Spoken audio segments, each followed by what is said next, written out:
안녕하십니까, 역겐TV입니다. 오늘 말이죠, 기원전 109년 고조선과 한나라가 전쟁이 터집니다. 근데 제가 생각할 때는 이 전쟁이 매우 독특했다, 이렇게 생각을 합니다.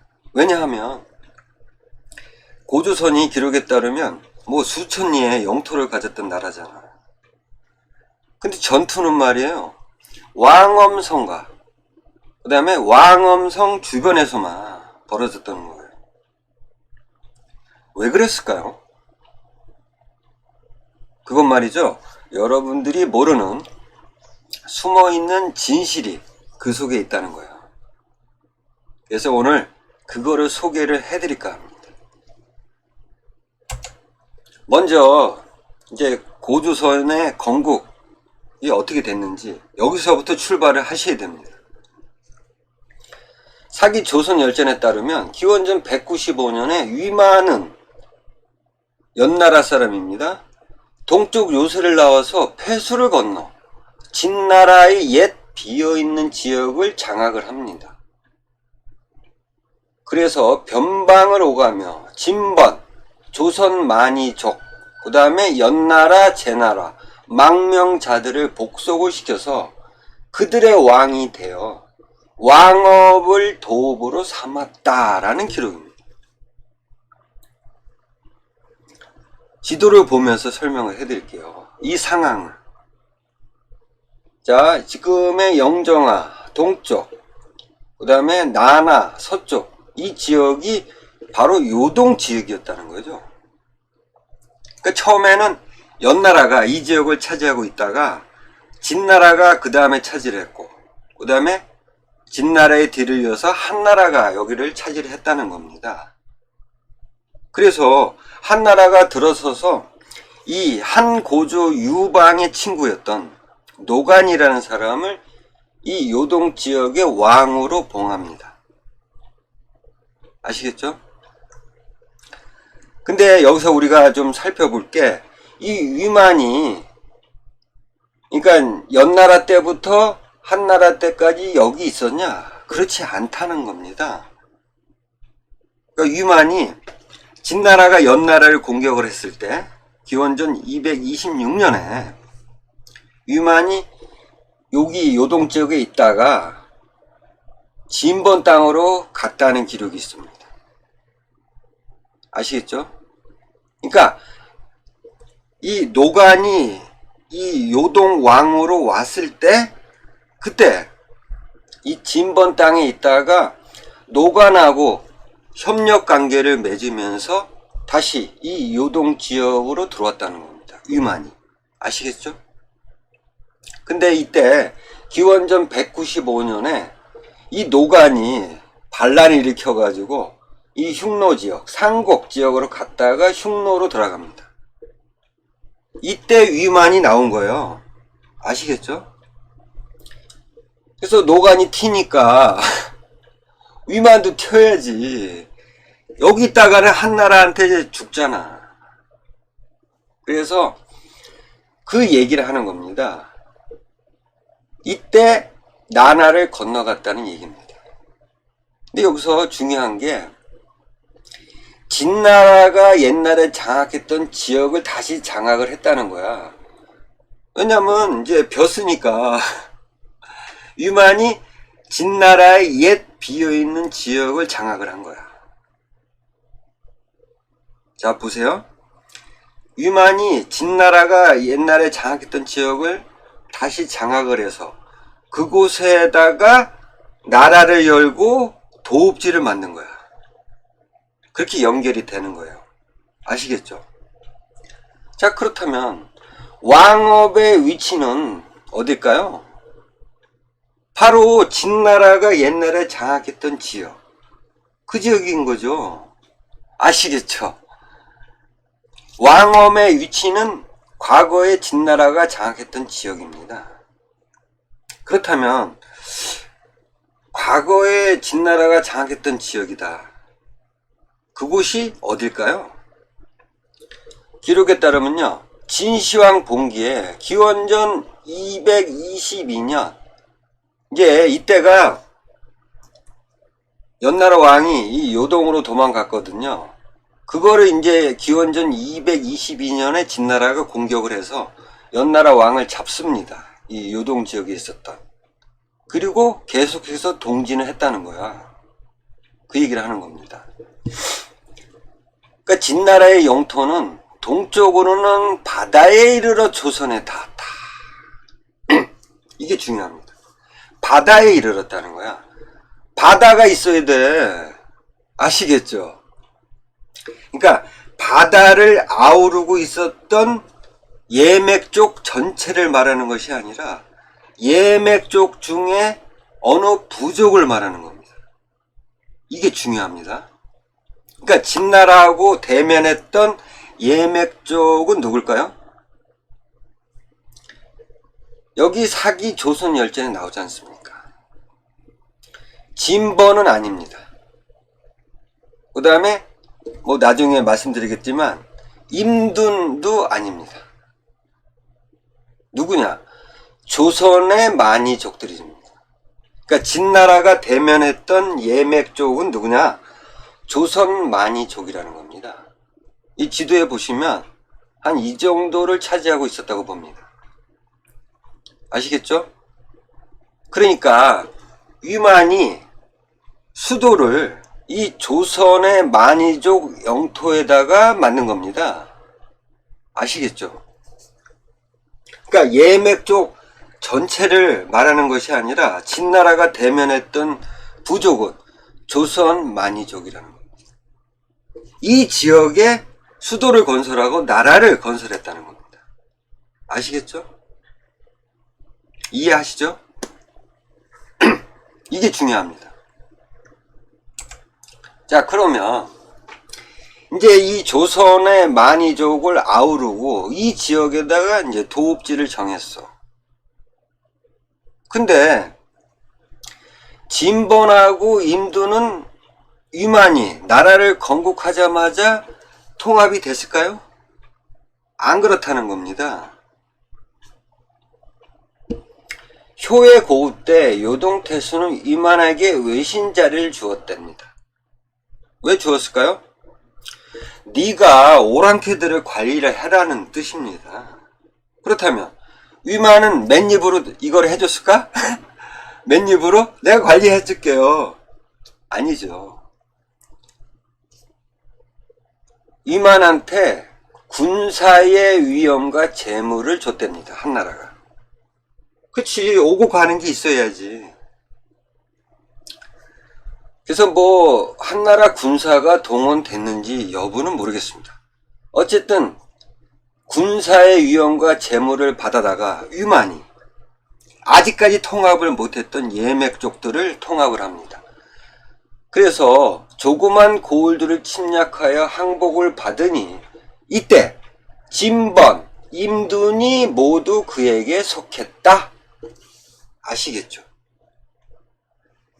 이때야 이르러서 진번하고 임둔이 위만한테 항복을 한 겁니다.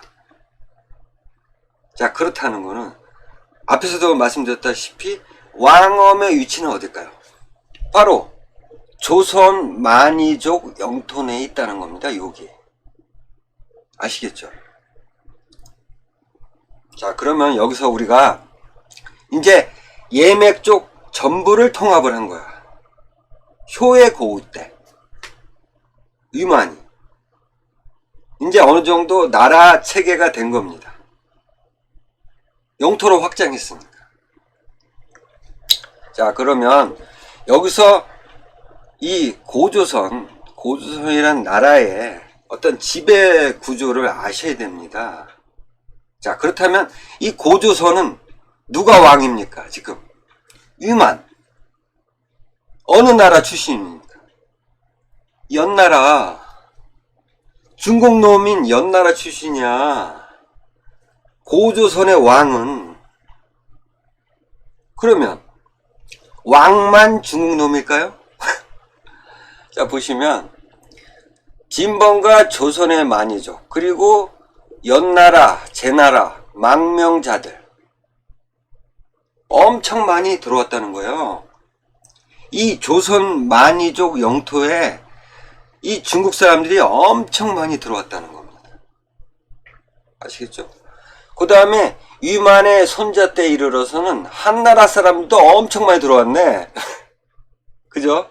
그 다음에 기원전 126년 예맥 조선으로 하여금 중국과 통하겠다. 이렇다는 거는 인적 교류부터 물적 교류까지 굉장히 활발했다는 것을 알 수가 있는 겁니다.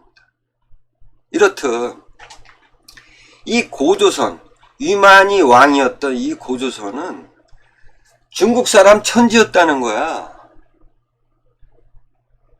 자, 그렇다면 왕은 중국 사람이야. 그러면 조정은 누가 장악을 했을까요? 예맥족들이 장악을 했을까요? 아니라는 겁니다, 여러분. 조정도 중국 사람이 장악을 했던 겁니다. 그러니까 다시 말하면 지배층은 중국 사람이었다는 거예요. 고조선은. 피지배층은 예맥족들. 이와 똑같은 상황이 이제 있었죠. 어느 나라입니까? 이와 똑같은 상황이 벌어졌던 것이 발해입니다. 발해. 발해의 지배층은 누굽니까? 고구려인데. 피지배층은 여진족들이지 않습니까? 똑같은 경우에요. 아시겠죠? 그러니까 고조선의 지배층은 중국 사람이고 피지배층은 누굽니까? 예맥족들. 근데 여기서 한 가지 여러분들이 아셔야 될 게, 자, 예맥족 전체가 피지배층이냐? 그렇지 않다는 겁니다. 그러니까 앞서도 말씀드렸다시피 이 수도가 어디 있었냐? 조선 만이족 영토 내에 있다고 제가 말씀드렸죠. 그렇다면 이 조선 만이족은 당연히 피지배층이야. 근데 나중에 통합된 진번, 임도는 자치권이 부여됐다고 봅니다. 저는. 아시겠죠? 이 고조선의 지금 정체를 말씀드리는 거예요. 왕도 중국 사람, 그 다음에 조정도 중국 사람이 다스렸다는 겁니다. 그러니까 예맥족은 중국 사람들에 의해서 다스려진 피지배층이었다는 것을 말씀드리는 겁니다. 근데 전부 예맥족의 전체가 피지배층이었냐? 그렇지 않다는 거죠. 조선 만이족이 피지배층이었다는 거죠. 이거를 아셔야 됩니다, 여러분. 자, 어쨌든 이렇게 이제 그 위만이 진번, 임돈을 통합하면서 간땡이가 버졌습니다. 그래가지고 나중에 이제 위만의 손자인 우거왕 때 이르러서 이 한나라하고 사이가 멀어지게 됩니다. 멀어지면 안 되지. 아니, 왜냐하면 왕도 중국 사람, 그 다음에 지배층도 중국 사람이었잖아. 그러면 잘 지내야지. 한나라도 한나라하고 잘 지내야 되는데 뭐 때문인지는 몰라도 이 우거왕 때 좀 한나라하고 멀어진 겁니다. 그러면 이 한나라 입장에서 이걸 어떻게 해야 됩니까? 쳐야지. 근데 처음에는 이제 외교적으로 이거를 해결하려고 했다는 겁니다. 기원전 109년에 서파라는 사람은 이제 우거왕한테 보내죠. 야, 네가 가서 잘 좀 타이러 봐. 만약에 허튼 짓 하면 이제 전쟁인 거야. 이렇게 된 거죠. 근데 서파가 가서 외교적으로 해결을 하려다가 실패로 돌아갑니다. 그냥 돌아왔으면 되는데 이 서파가 요 나나가에서 이 우거왕의 어떤 그 신하인 사람을 배웅하러 왔던 사람을 죽여버립니다. 그러니까 이제 서파 입장에서는 외교적으로 이제 해결을 해야 되는데 그런 성과를 한무제한테 보여줘야 되는데 성과가 없이 돌아가면 안 되잖아. 그래도 뭐라도 해야지. 그래서 이 배웅하러 왔던 이 고조선의 비왕 장을 찔러 죽입니다. 이래서 전쟁이 터진 겁니다. 아시겠죠? 자, 그래서 이제 기원전 109년에 이제 한나라가 고조선을 이제 공격을 하는데 동원된 병력을 보자고요. 천자는 제인을 모아서 조선을 공격했다. 제인을 모아서. 그러니까 군사가 별로 없었던 겁니다. 왜 그러냐면 이 당시 한나라가 흉노족하고 근 한 30년 동안 계속 치고받고 했던 상황이야. 군사가 없어. 근데 공격은 해야 돼. 이제 군사가 많이 부족했다는 겁니다. 어쨌든 자장군, 순채, 육군은 5만 명을 동원했다는 겁니다. 와, 5만 명. 그리고 특이한 게 수군도 동원했다는 겁니다. 누선장군 양복 7,000명. 와. 그러니까 어디서 얘네들 수군을 이제 동원했냐면 이 발해 지역에서 이제 이쪽으로 바다를 통해서 이 고조선을 공격했다는 거죠. 자, 그러면 육군하고 수군까지 동원을 시켰어. 왜 그랬을까요? 당연히 기습이죠, 기습. 기습 작전을 노린 겁니다. 왜냐하면 이 우거왕은 이 한나라가 공격할 것을 알고 있었어. 그렇다면 뻔한 거 아니야. 육군으로 공격할 거라고 생각을 했던 거야. 그래서 기습으로 수군을 통해서, 그러니까 왕엄성의 어떤 그 남쪽 지역을 공격을 해서 이 북쪽에는 육군과 이 수군이 협력을 해서 이제 왕엄성을 공격할 생각을 했던 거죠. 아시겠죠? 자, 그러면 여기서 이제 희한한 이제 내용이 나오는 거죠. 근데 이 우거왕이요. 자, 이제 지금 한나라가 이제 수륙, 양군 5만 7천으로 공격해 오잖아. 그러면 어떻게 대비를 해야 됩니까? 이 고조선의 모든 병력을 동원해야 되는 거 아닙니까? 근데 희한한 게 이 우거왕은 이 조선 만이족 영토 내에 있었던 이 도읍지 왕엄성에서만 지휘를 한 겁니다. 아니, 왜 그랬을까? 여기서 중요한 포인트가 나온 겁니다. 이 우거왕이 왜 왕엄성에서만 지휘를 할 수밖에 없는지, 그 이유가 두 가지가 있는 겁니다. 첫째는요, 자, 진번하고 자치권이 부여됐던 진번하고 임둔이 전쟁에 참여했다는 기록이 없습니다. 아시겠죠? 이겁니다.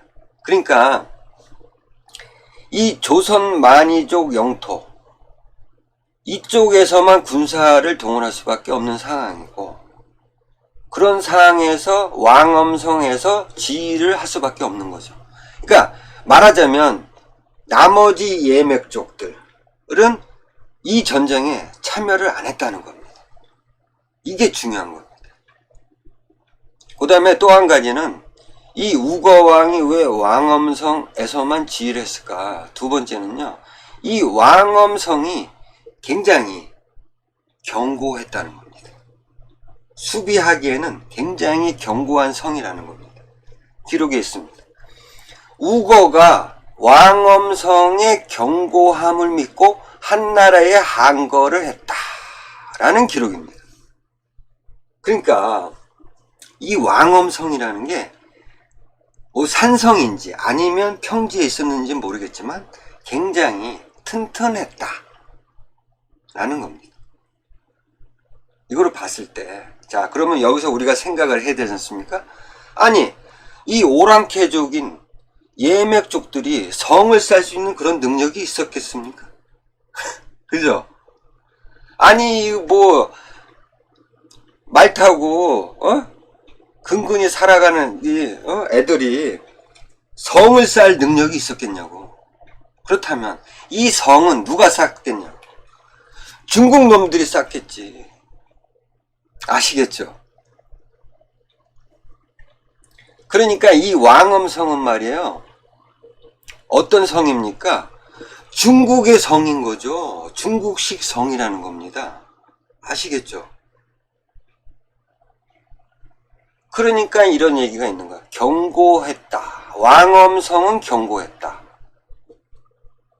그러니까 우거왕이 왕엄성에서 지휘를 할 수밖에 없는 겁니다. 여기서 한나라 군하고 싸울 수밖에 없는 거야. 이 두 가지 이유가 있었던 겁니다. 여러분들 이 사실은 모르셨죠? 왜 우거왕이 왕엄성에서만 지휘를 했는지 아시겠죠? 이렇다는 겁니다.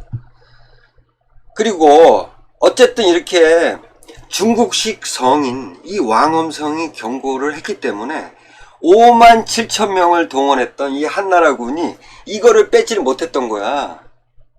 물론 이제 뭐 양쪽이 이 자장군인 순채, 그 다음에 그 누선 장군인 양복이 서로 간에 공 때문에 서로 협조가 잘 안 됐던 것도 있지만 이 왕엄성 자체가 경고했다는 겁니다. 그래서 이게 함락을 못 시켰던 거야. 한나라가 1년 동안 갑니다. 전쟁이. 그러니까 처음에는 한나라가 굉장히 쉽게 생각을 했던 거야. 왜냐하면 죄인들까지 모아가지고 공격을 했으니까 얼마나 쉽게 봤냐고, 이 고조선을. 근데 예기치 않게 왕엄성이 굉장히 경고했다는 거야. 그래가지고 1년을 보내다가 함락을 못 시켰다가 누구에서 이게 함락이 됐냐면 내부 반란자들에 의해서. 기원전 108년 노인, 한음, 그 다음에 재상이었던 삼, 장군 왕엽들이 이제 모의를 합니다. 야, 이거 이놈들 이름을 보세요. 로인, 한음, 뭐 삼, 왕엽. 누굽니까? 중국 놈들이잖아. 예맥족들이 있습니까? 없죠. 그러니까 이 중국 놈들이 야, 이제는 이 한나라한테 항복을 해야 될 것 같아. 근데 저 우거왕은 지금 말을 안 듣고 있어. 응? 그래서 얘네들이 이제 사람을 시켜서 조선왕 우고를 죽였답니다. 이렇게 해서 전쟁이 끝난 거예요. 아시겠죠? 한나라하고 고조선과의 전쟁이 이렇게 끝난 거예요. 내부 반란자들에 의해서. 자, 그러면 이 한나라와 고조선의 전쟁의 어떤 정의를 내리자면 뭡니까? 중국인과 중국인의 전쟁이었다는 거예요. 아시겠죠? 그러니까 이 예맥족들과 어떠한 한나라와의 전쟁이 아니라 중국인과 중국인의 전쟁이었다는 거야. 정의를 내리자면 이번 전쟁은요. 아시겠죠? 자, 어쨌든 이렇게 해서 중국인의 나라였던 이 고조선은 멸망을 합니다. 그래서 조선이 평정되어 사군을 두었대. 이제 통치를 해야 되니까 조직을 건설을 해야지. 근데 여기서 여러분, 이 한나라가 사군을 이 고조선을 멸망시키자마자 설치했다고 생각하시죠? 아닙니다. 그러니까 이제 한나라가 왕엄성을 함락시킨 다음에 사군을 설치했다는데 어떠한 기록도 없습니다. 바로 설치했다는. 그리고 여기서 중요한 포인트가 뭐냐면 진번하고 임둔까지 아직 점령을 못했다는 거예요. 이게 포인트인 거예요. 근데 어떻게 4군을 설치를 해?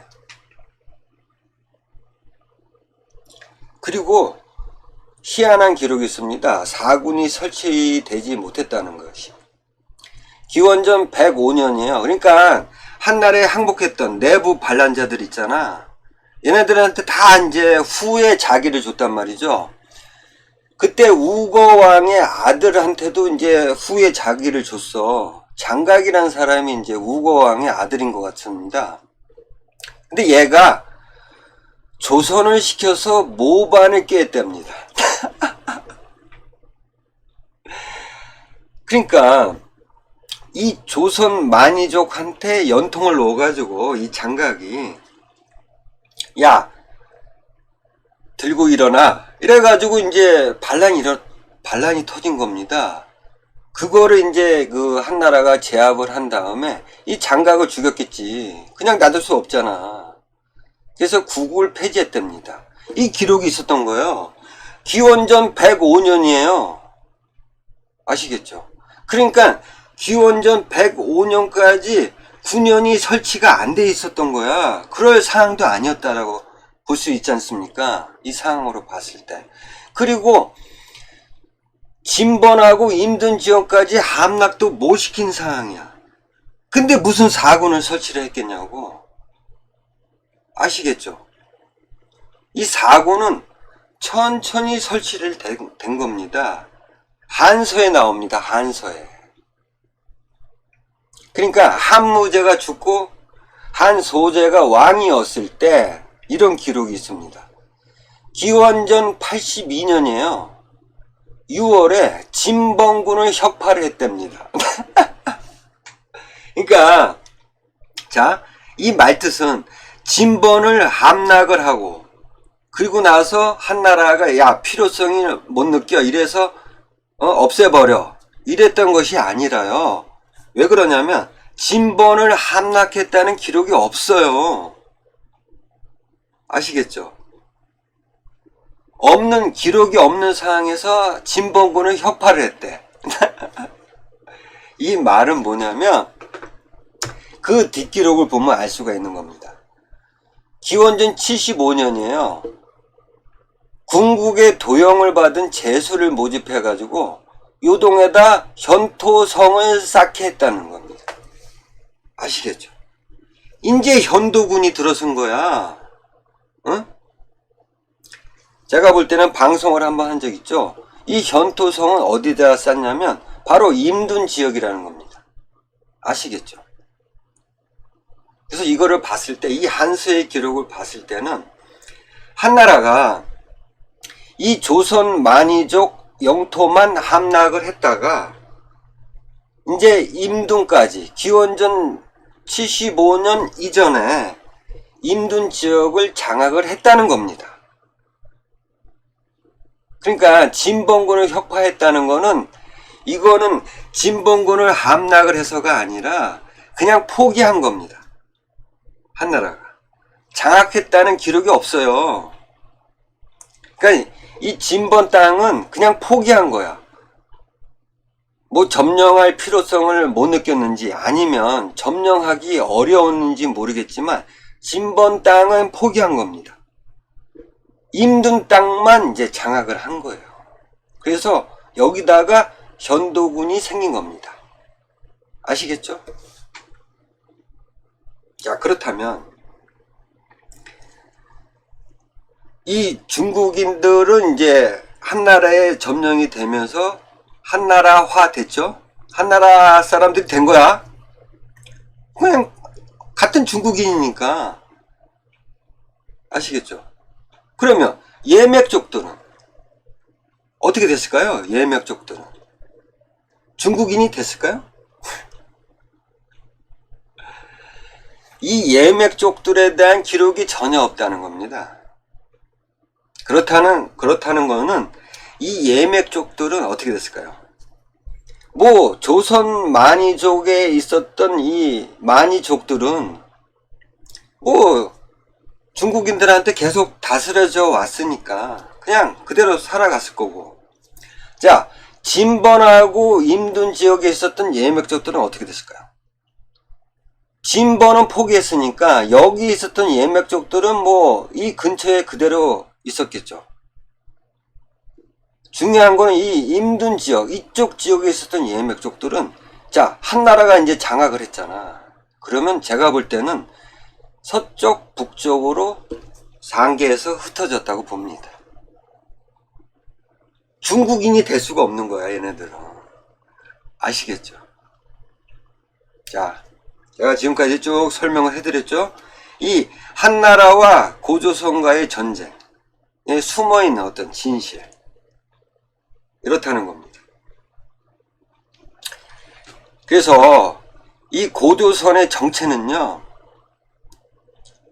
한마디로 정의하면 중국놈의 나라였다는 거예요. 이게 중요합니다. 아시겠죠? 다음에 또 좋은 내용으로 찾아뵙도록 하겠습니다. 감사합니다.